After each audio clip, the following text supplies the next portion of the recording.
Some games launch with tons of hype but end up falling flat. They're buggy, incomplete, or just don't live up to the promise. But what happens when those games turn it around? Today we're talking about 7 games that didn't get the love at launch but have earned a fan base since then. From No Man's Sky to Cyberpunk 2077, let's dive into how these games went from disasters to fan favorites. Assassin's Creed Unity was poised to be a breakthrough title in the Assassin's Creed series. It promised to take the series to revolutionary heights with an incredibly detailed version of Paris, set during the French Revolution. The ambition was clear. Every building in the city was meticulously designed to capture the grandeur of 18th century Paris. The crowds, the sounds, the busy streets. It all made Paris feel alive in a way no Assassin's Creed game had done before. The game also introduced a new fluid parkour system offering smoother and more dynamic movement than ever before, and a co-op multiplayer mode allowing players to team up and tackle missions together. On paper, this was everything that fans had been waiting for. However, when the game launched, it was plagued with technical issues that overshadowed its brilliance, and bugs were rampant, from characters' faces disappearing to entire sections of the game crashing. The co-op system, one of the most anticipated features, often didn't work properly, preventing players from experiencing the shared gameplay they'd been promised. Critics and players alike were left frustrated as a game with so much potential felt crippled by the technical shortcomings. It certainly didn't help that Unity's release came right after Assassin's Creed 4 Black Flag, which had been highly praised for its open world gameplay, naval combat, and overall polish. The comparisons were inevitable and Unity just didn't measure up at first. However, Ubisoft didn't abandon the game. Over time, they dedicated themselves to improving Unity through numerous patches that addressed performance issues, fixed bugs, and refined the overall gameplay experience. The co-op mode was finally fixed, allowing players to team up and fully enjoy the multiplayer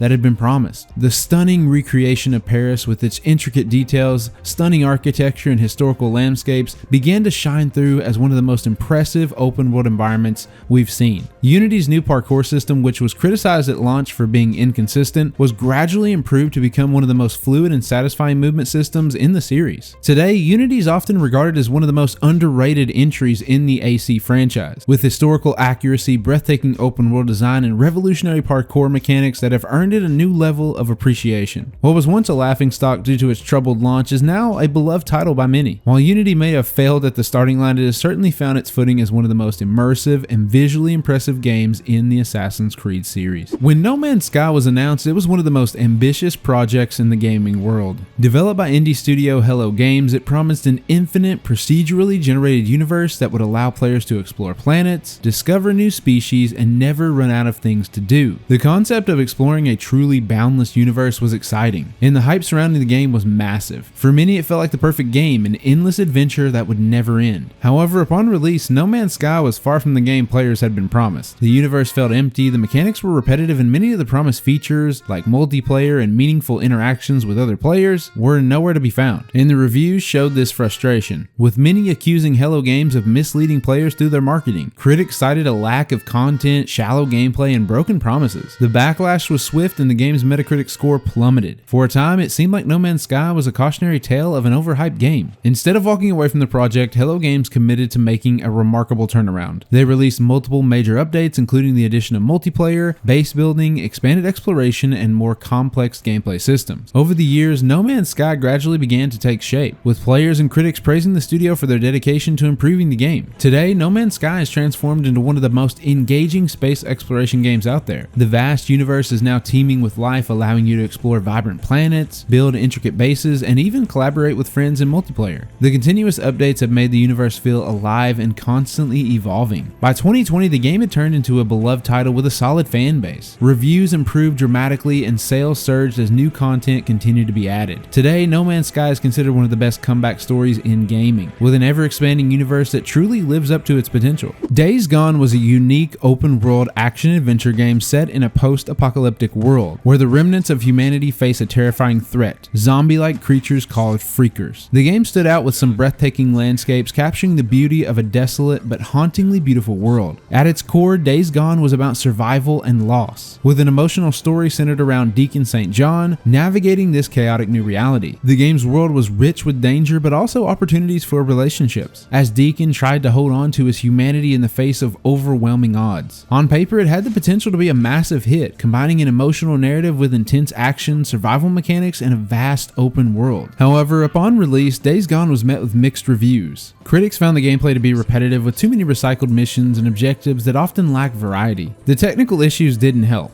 Frame rate drops, buggy animations, and occasionally poor AI made the experience less than polished. While the game had heart, the overall experience didn't live up to the expectations for a PlayStation exclusive. In a year packed with high-profile releases, Days Gone quickly became a title that was easily overlooked. But after launch, Ben's studio didn't abandon the game. They continued to refine Days Gone through patches that addressed technical issues and enhanced the overall experience. One of the really cool standout features that was improved over time was the Freaker Hordes, massive groups of enemies that could swarm Deacon in terrifying ways. And these are truly scary to see running at you. The mechanics for these hordes, initially clunky, were refined to become some of the most thrilling encounters in the game. Additionally, the game's world building, initially a bit shallow, deepened with new content and additional layers of storytelling. These improvements, along with the introduction of new side quests and expanded survival mechanics, turned Days Gone into a far more engaging experience, and is honestly a game that I've enjoyed much more than I thought I would. Today, Days Gone is considered a more refined, enjoyable open world game with a unique take on the post-apocalyptic genre. The open world, while still filled with dangers, offers more rewarding exploration and character-driven storytelling. The improved combat mechanics, particularly when dealing with the Freakers, are now much more satisfying, and the game's focus on survival, scavenging for supplies, maintaining your bike, and navigating hostile environments has gained a really dedicated following. And in a lot of ways, it reminds me of The Last of Us. It has a lot of those similar features with resource management, and it just makes it feel the sense of survival is really there. And with the remastered version recently released for PlayStation 5, there's never been a better time to try this game. I definitely recommend it. Fallout 76 was one of the most highly anticipated games of 2018, marking a new chapter in the beloved Fallout series. This time, the game promised something different, an online multiplayer experience where players would explore the vast post-apocalyptic world of Appalachia, offering a shared world RPG experience that would blend traditional Fallout gameplay with the evolving nature of an online world. Players were excited by the promise of new challenges, deeper exploration, and a fresh way to engage with the universe. Many imagined a dynamic world where they could collaborate with others, share their experiences, and carve their own path through the wasteland. However, the release of Fallout 76 was disastrous. The game launched with a host of technical issues, from game-breaking bugs to constant crashes, with servers unable to handle the influx of players. Worse, the absence of NPCs, intended to make the game feel more immersive by having players drive the story, ended up making the world feel hollow and lifeless. There were no meaningful interactions or character-driven quests, leaving players wandering through a barren wasteland, and the gameplay felt much more repetitive than anticipated. Critics tore into the game, labeling it unfinished and unpolished. The backlash was swift, with Bethesda's reputation taking a huge hit, especially after Todd Howard's infamous "it just works" speech. And then you run wires that connect them all, and again, it just works.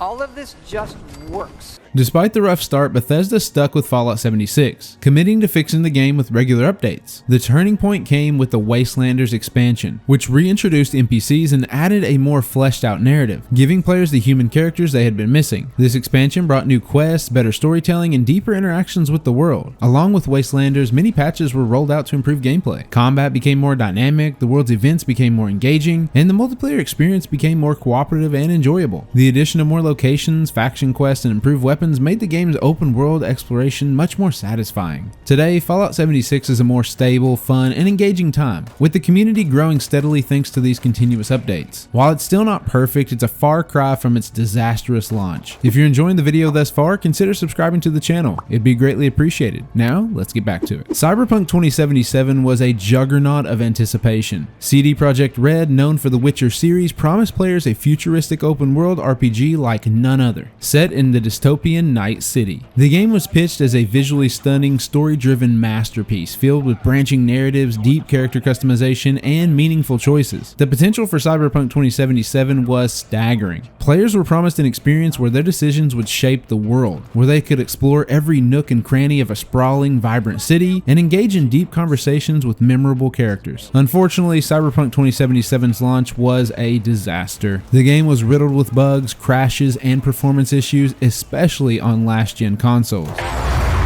Can't deny it, it's all true. But everybody still wants to live here. This city's always got a promise for you. Might be a lie, an illusion.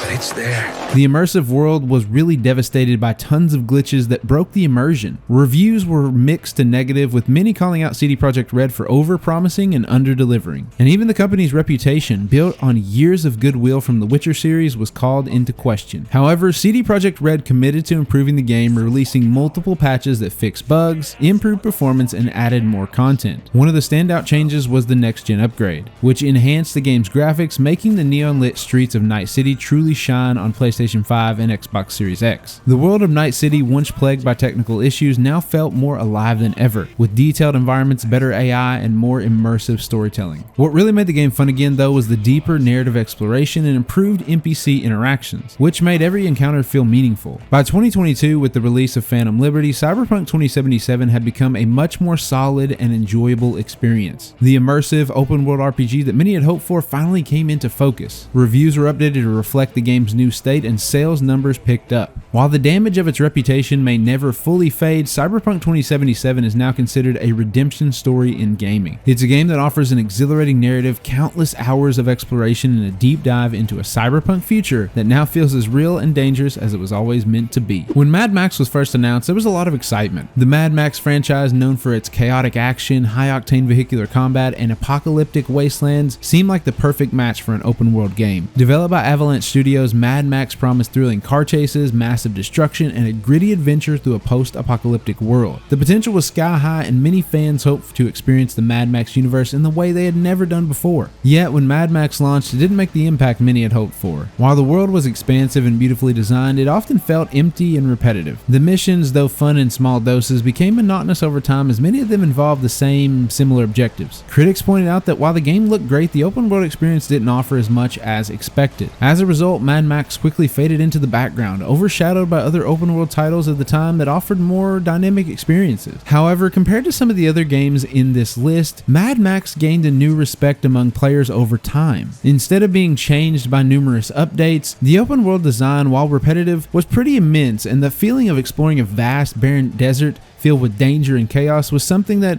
other games couldn't really match. But the true standout feature of Mad Max is its car combat. The magnum opus Max's customized car became a character in itself, an ever-evolving symbol of destruction. The vehicular combat mechanics were really satisfying, allowing players to engage in brutal chases, wreck enemy vehicles, and engage in all-out warfare on wheels. The feeling of smashing through enemy convoys, taking down warboys, and upgrading the magnum opus just really gave a sense of progression and empowerment. As time went on, players began to appreciate the chaotic, destructive nature of the game that perfectly captured the spirit of Mad Max. Though Mad Max was not perfect, it could have used more variety in its missions, and it could have had a deeper story. It has since become somewhat of a cult classic, admired for its unique take on the open world genre. The game's chaotic car combat, vast desert landscape, and immersive world now make it a hidden gem that stands tribute to the Mad Max universe. The Division was one of the most ambitious online RPG shooters ever made. Set in a post-apocalyptic New York City ravaged by a virus, the game promised a dynamic, ever-evolving world where players could band together in teams to face off against enemy factions. The concept was ambitious, a tactical, strategic combat system paired with a detailed loot progression system. The game was pitched as an immersive, persistent world where no two encounters would be the same. Early trailers showcased stunning visuals, strategic firefights, and a sense of realism that had players excited. However, when the Division launched, it didn't fully deliver on its promises. The story, which was meant to be a driving force, felt underwhelming and didn't capture the emotional depth players had hoped for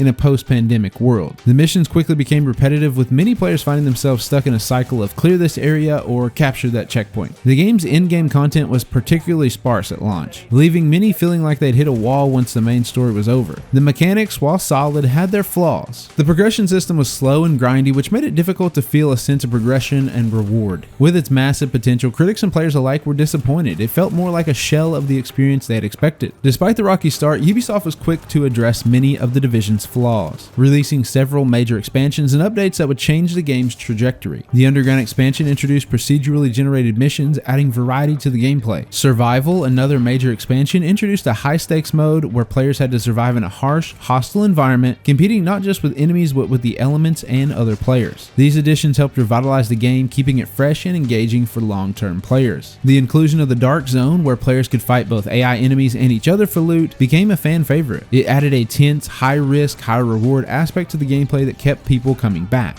Over time, the game grew into what it had been promised as, a tactical loot-based shooter with a focus on cooperation, strategy, and survival. The game's combat mechanics, particularly the ability to cover, flank, and use environmental elements in firefights, became more refined and satisfying. The game world, which initially fell flat, became richer and more immersive as updates added new factions, locations, and missions. The evolving nature of the game's updates helped maintain a solid player base and made the game feel like a living, breathing world. What was once a disappointing game at launch evolved into a game that gained a solid fan base. These games prove that a rough launch doesn't have to be the end. Of course, we'd all love for developers to just get it right the first time, but I am glad that they stuck with these games because they turned into something awesome. If you enjoyed this video, make sure you check out my previous one where I dive into games that changed the direction of their studio forever. Thanks for watching, and I will see you in the next one.